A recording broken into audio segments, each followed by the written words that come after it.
Who did you vote for? Yesterday, the 60th quadrennial election. It's been just a couple hundred years in American history until we find ourselves here at the 60th election. We elect electoral college members, if you've ever been through the third grade American history class. And this year, it seems like there's a big frenzy. It's almost like the Super Bowl, this election. You have advertising and passionate people on both sides. There's almost teams and fans about who we should elect and why it seems like the other person, the other party, although they also have good intentions and mean well and are smart, educated people, but if the other side wins, we hear people say, well, then all will be lost. And, well, just a couple thoughts that spring to mind is we should quell our ultimate fears and anxiety because we do have the Purim story in which we know that officers and kings, presidents are just pawns. Hashem's in control. He's Mesavev Sivuvim, so ultimately you need not worry.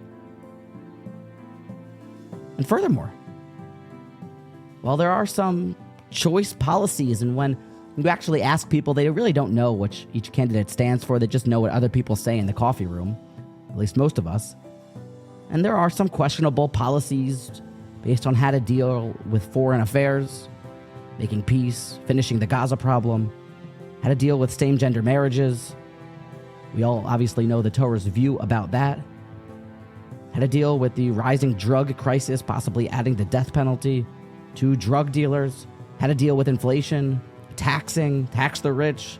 Do we give out more money, Social Security? Big-time problems. But it's incredible.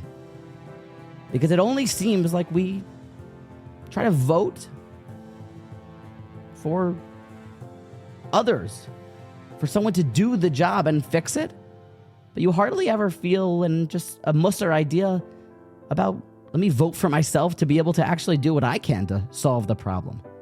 It just feels like there's a lot of finger pointing.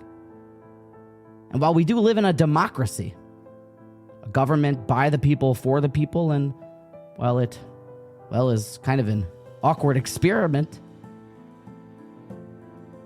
it feels like the Jewish idea should be to point the finger at yourself, to say, what can I do to make a better society, to improve the monotheism and Torah following habits for the people, to make America great again,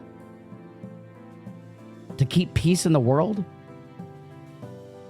You choose to do good, you do mitzvos, and then bracha comes to the world. It's the most basic equation that we've known from the beginning of time. So we all pray for peace in America and peace for the Jewish people throughout the world. And we hope that God gives whoever it is that wins the knowledge to do what is safe, what is proper, and what is just. But the least we can do is do our part to vote for ourselves, and that we choose to do Torah and mitzvos and to spread monotheism throughout the world, because that's what Avraham Avinu did. We should follow his lead.